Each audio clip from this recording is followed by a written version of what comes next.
The notebook was sitting on the wooden step outside the station door when I came around the corner of the building that morning, and I stopped walking before I understood why. It took me a moment to process what I was looking at.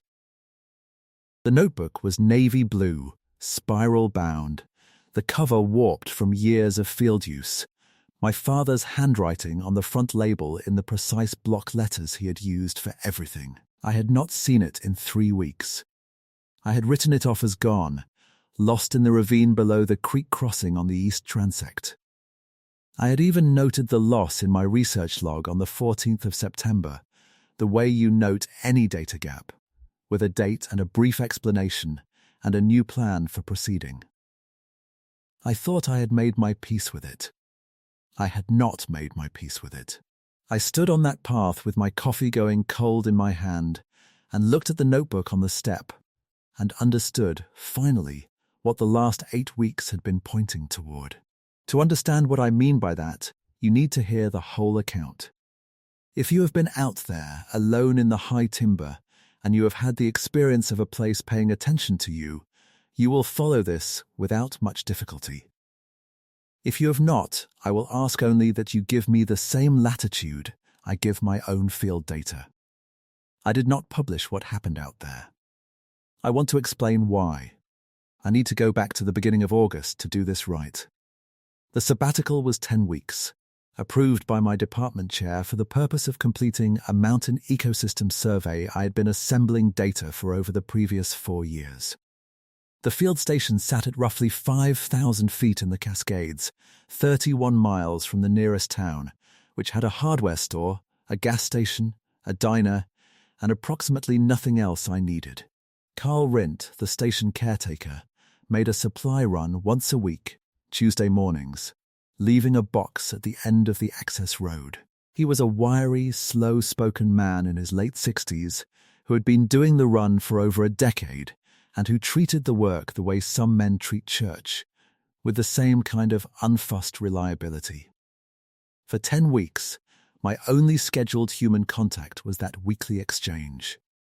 Usually a 2-minute conversation about whether the weather was going to close the road and whether I needed anything added to next week's box. I had been looking forward to this. I want to be clear about that. I am not a person who is comfortable in the social register that faculty life demands, and 10 weeks at elevation with my data and my aging border collie suited me in a way that I recognized was probably not entirely healthy. My father had been an ecologist too, and he had used fieldwork the same way, as a place to go when the rest of life became unmanageable. He died in early March of that year, 7 months before I drove up the access road with Dash in the passenger seat and the rest of the truck bed stacked with equipment cases and dry goods. I had not been doing well since March. I want to be honest about that too. I had been coming in, doing the work, submitting what needed submitting, and leaving.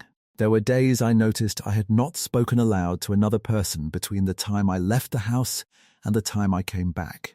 And there were a few weeks in late spring when I noticed I had also not spoken aloud to myself, and I had filed that away as a thing to address later.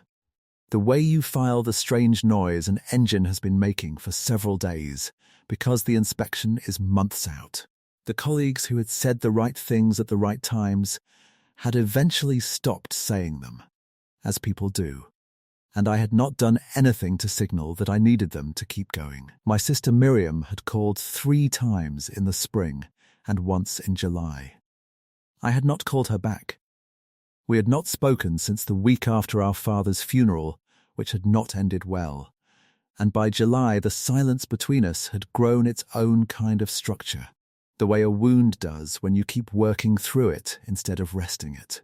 The thing that had not ended well, in plain language, was that she had asked me to stay through the second weekend after the funeral, and I had said I had to get back, and what I meant was that I could not bear to be in the house, where his absence was still being measured in hours. And what she heard was something colder and less true, and we had each held on to our version of the exchange, instead of finding the version we had agreed on. I brought one thing to the station that was not equipment and not practical. My father's field notebook from his own mountain survey work in the early 1980s, a navy blue spiral-bound thing with his block letter labeling on the front. His handwriting was in every margin of it, species observations and weather notes, and the occasional dry comment about conditions. I had read it so many times I knew certain pages by heart. I did not have a research reason to bring it. I brought it because the station was going to be a long way from anything familiar, and I wanted something that had been in his hands. The first 2 weeks were exactly what I had planned. I ran my transects in the mornings, processed samples in the afternoons, and recorded data in the evenings. The mornings on the transects had the particular quality I had remembered from my last sabbatical. The cold rising up off the ground in the first hour after first light, and the smell of fir resin and wet duff that the boots release when they break through the leaf cover.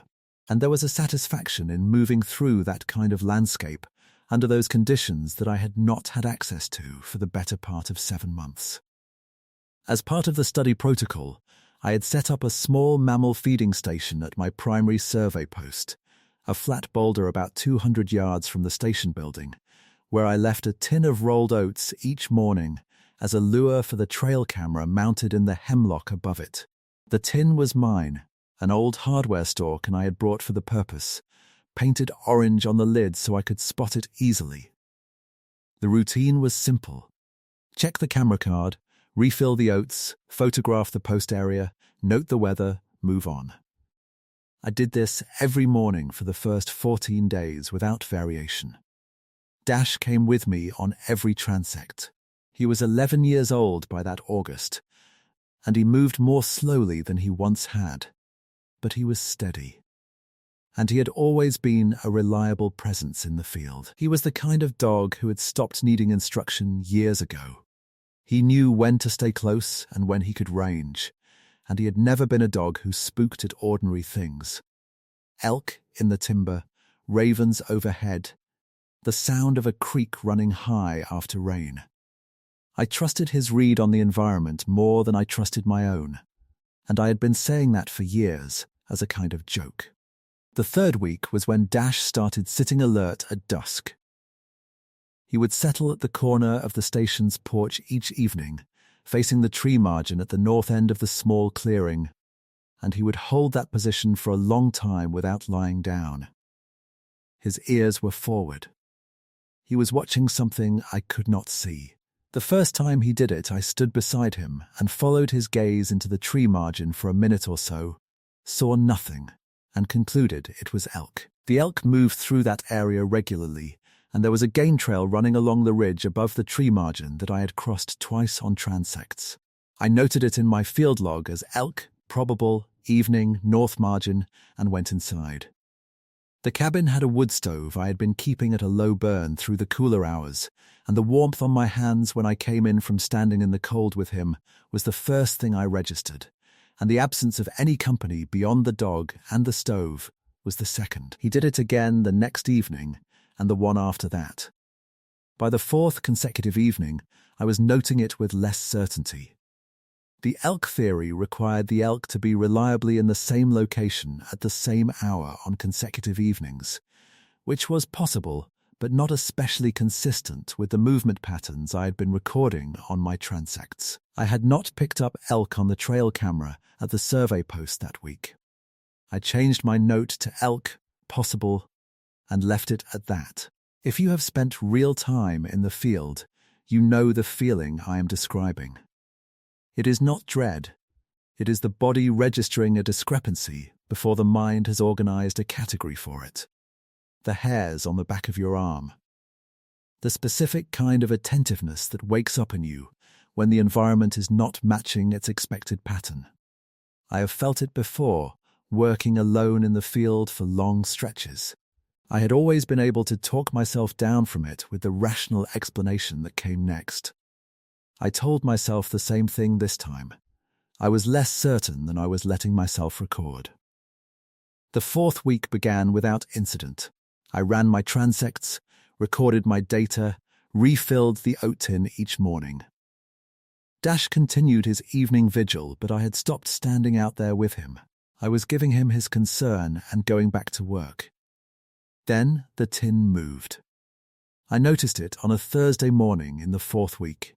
The tin had been sitting at the east edge of the boulder, as I always positioned it, near the camera's field of view. That morning it was on the west edge, set down cleanly, oats not spilled, lid still on. I stood there for a minute trying to account for this. Wind was the first thought, but the tin was heavy enough that the wind we had been getting at that elevation would not have shifted it cleanly 18 inches and set it down level. A large bird was the second thought, a raven or a Clark's nutcracker. But ravens are not careful about lids, and nutcrackers have no interest in oats. A mammal of some kind was the third thought, a large one, something with hands enough to lift rather than knock.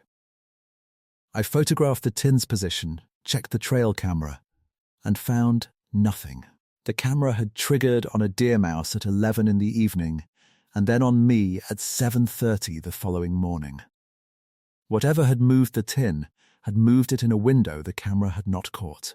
I repositioned the camera to a wider angle and noted the tin displacement in what I was beginning to think of as a second log. The research log was for the study. The second log was for everything else. I was not ready to say what everything else was. I just knew that 2 categories had become necessary. The tin moved again 5 days later. Same result. Oats undisturbed. Lid on. Positioned this time at the north edge of the boulder, a direction I had never placed it. The camera had triggered at 3:17 in the morning and captured 11 frames of near-complete darkness, and then nothing. I looked at those 11 frames for a long time. The 5th week.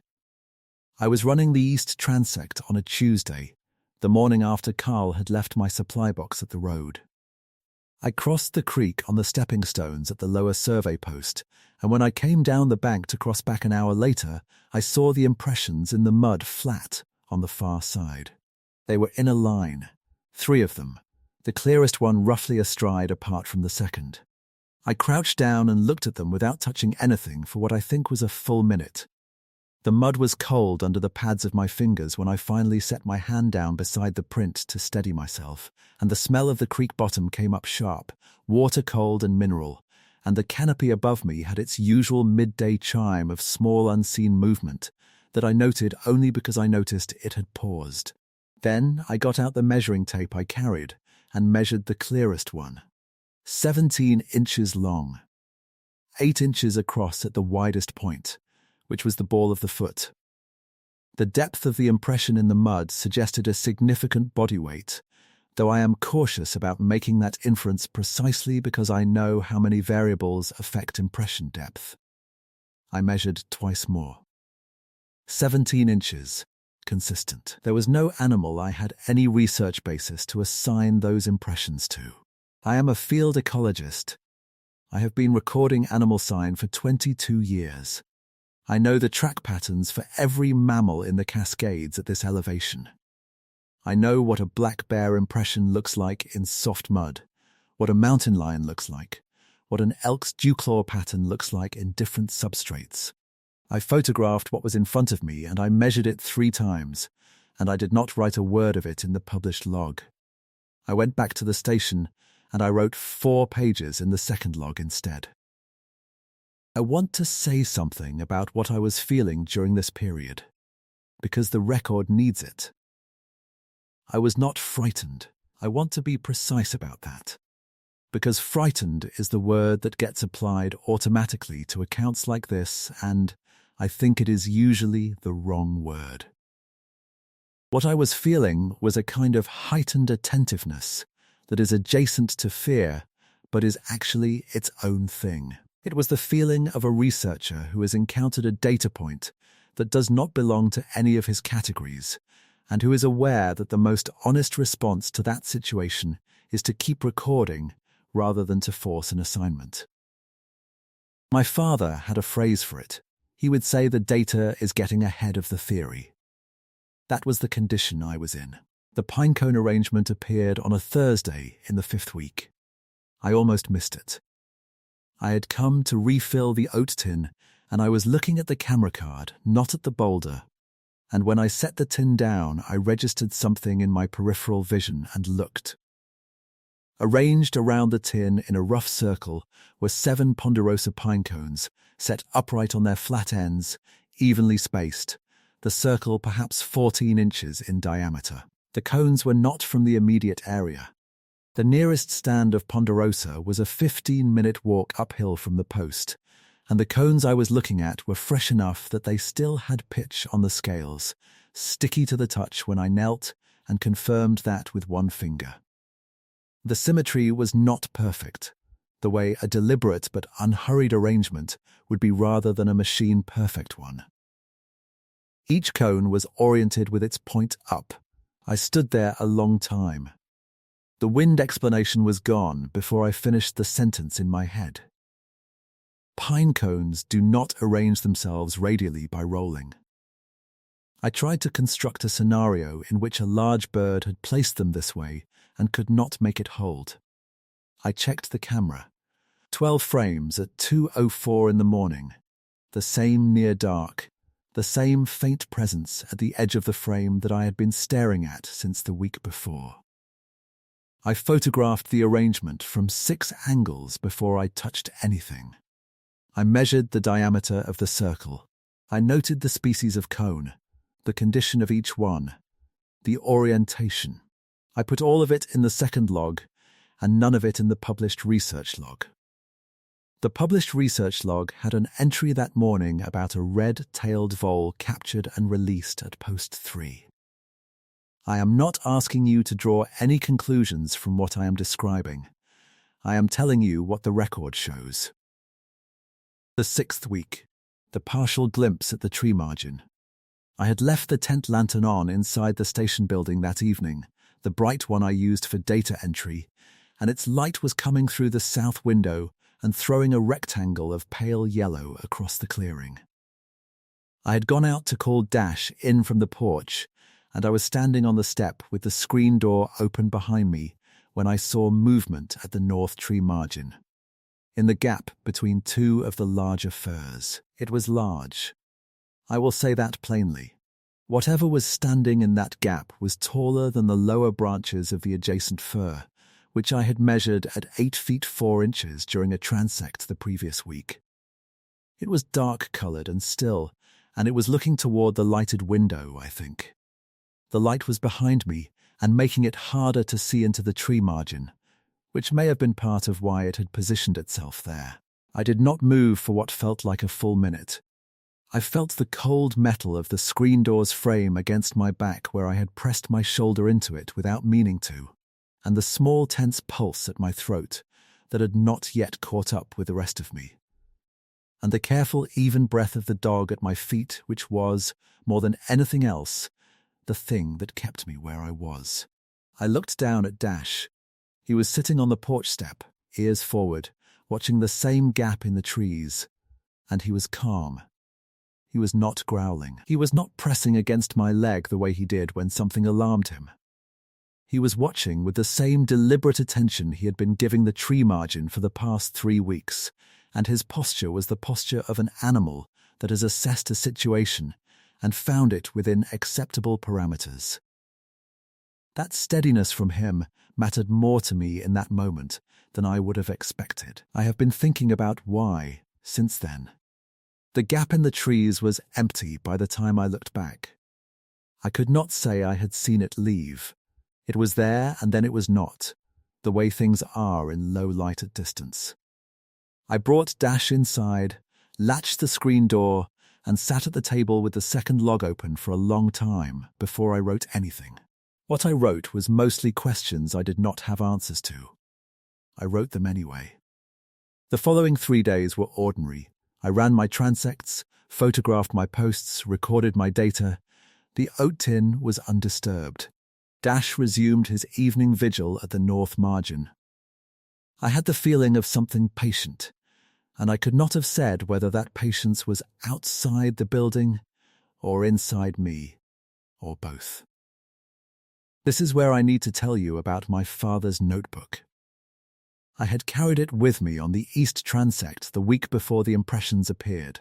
I do not usually bring research materials that have no active function on a given transect, but I had been reading it the night before, and I had put it in my vest pocket in the morning without really thinking about it. On the way back from the upper survey post, I had crossed the creek on the stepping stones, and somewhere in that crossing, or just after it, in the scramble up the far bank where there is a narrow section with a 4-foot drop to the creek bed below, the notebook had gone out of my vest pocket. I did not realize it was missing until I was nearly back at the station. I went back the next morning and spent 2 hours looking for it. I checked both banks, the stepping stones, the mud flat where the impressions later appeared. I waded into the shallower side of the ravine and checked along the waterline. I did not find it. The creek had some current after a rain we had earlier in the week, and my best accounting was that it had gone into the water and downstream, which would have taken it a considerable distance. I noted the loss in the research log on the 14th of September and told myself it was a secondary source and the data it contained was duplicated in my notes at home. I told myself that every few days for 3 weeks, and I did not quite believe it any of those times. The 8th week was when it came back. I had gone out at first light to run the South Transect, which I always started early to catch the morning activity window. Dash came with me. I was back at the station by 10, and I came around the south corner of the building on the path from the equipment shed, and there was the notebook on the step. I have told you what I did next, or rather what I did not do. I did not move for a while. I stood on the path with my coffee going cold and I looked at it. Then I went to the step and I crouched down and I looked at it without touching it, the way I had looked at the impressions in the creek mud. The cover was waterlogged but drying, the spiral binding slightly compressed on one side, the same compression you get from something being set down carefully while still wet. The block letter labeling on the front was still legible, my father's name, and the survey year, and the range name. The pages were rippled from water but intact. Nothing was torn. I picked it up. I turned it over. I opened it to the middle and the pages separated without tearing. His handwriting was blurred in places but present. The ink had run at the top margins where the water had soaked deepest, but the body of each entry was legible, the careful block letters he had used for 40 years still recognizable as his and not anyone else's. The observation on a page I had read so many times I could recite it, a note about old-growth understory and the particular quality of light in the late afternoon at this elevation in late summer, was still there, blurred at the top margin but readable below. I sat down on the step. Dash had come round the corner behind me, and he sat beside me while I held the notebook, and I did not write anything for a long time. Maybe an hour. The sun moved far enough to come off the top of the firs and fall across the step, and I sat in it with the notebook in my hands and the dog against my leg, and I thought about my father. And I thought about the ravine. And I thought about the distance from the ravine to the station step, and what it would take to cover that distance carrying something carefully enough to deliver it intact. I am a careful person. I am careful about inference, careful about the gap between observation and conclusion, careful about the weight I assign to evidence I cannot replicate in controlled conditions. My whole professional life has been organized around that care. I applied it here the same way I applied it to the impressions in the mud, the same way I applied it to the pinecone arrangement on the boulder. I went through the alternative explanations one at a time, and I gave each one a fair hearing. Carl had found it on his supply run and left it on the step without mentioning it. Except Carl's supply run was Tuesdays and this was a Friday morning, and the box he had left 3 days earlier had not included a notebook, and I had opened that box myself and inspected everything in it. There was no note. Carl was not the kind of man who would find something like this and not mention it. He would have said something. He would have had a comment. An animal had moved it. I spent some time on this one, the same way I spent time on the wind moving the tin explanation, and it failed for the same reason. The notebook had been in a creek with some current, which meant it had travelled or been stationary in the water for some period of time. To end up on the station step, dry side down and set carefully on the corner of the board nearest the door, it had to have been carried, not washed or rolled or nudged, carried with something like intention. The third explanation was the one I kept returning to, the one I could not talk myself out of after 8 weeks of accumulating evidence. I had been watched and known for 8 weeks. The things that had been left at the boulder, the arrangement on the rock, the careful displacement of the tin, the near-dark presence at the tree margin, the fact that Dash had never once expressed alarm. All of it described something that had been paying attention in a way that I did not have a scientific category for, and that had now done something specifically calibrated to what it had observed of me. That is the closest I am willing to come to a conclusion. I want to be accurate about this. I do not know what was in the timber. I do not have a category for it. What I have is the second log, 41 pages of careful observation across 8 weeks, and a notebook recovered from a 4-foot ravine and delivered to my door with the pages intact and the cover drying in the September sun. I have asked myself since what the return of that notebook meant to me, and the most honest answer I can give is that it opened something I had been keeping shut. I had been managing my father's death the way I managed difficult field conditions, by adjusting the protocol and proceeding. I had been efficient about it. I had been so efficient that the colleagues who had originally checked in had long since stopped checking in, and that the relationships that had been thin before March had gone thinner since, and that the structure of my days had become a structure I was inhabiting rather than living. The notebook had been my one concession to something less than efficiency, carrying it up there, and losing it had felt like the last version of a loss I did not have room for. Getting it back was not logical. Nothing about the 8 weeks that preceded it was fully logical. The combination of those two things produced something in me that I had not been allowing, which was the simple recognition that I did not have all of the categories I needed, and that some of what I had been carrying could be set down. I finished the published survey in week 9. I ran my last transects, captured and released the final small mammals on my sample list, recovered the trail cameras, and spent 3 days writing up results. The study was good work. I believe in it. The published findings are accurate and defensible, and I stand by every number in them. The second log I packed separately in a hard-sided case I had brought for sensitive materials. 41 pages plus the photographs from the card. I know what some of my colleagues would say about it. I know the specific register of skepticism I would encounter. Not hostile exactly, but the particular kind of professional courtesy that functions as dismissal. I have used it myself. I am not unaware of this. Carl came on the last Tuesday, and we loaded the truck together.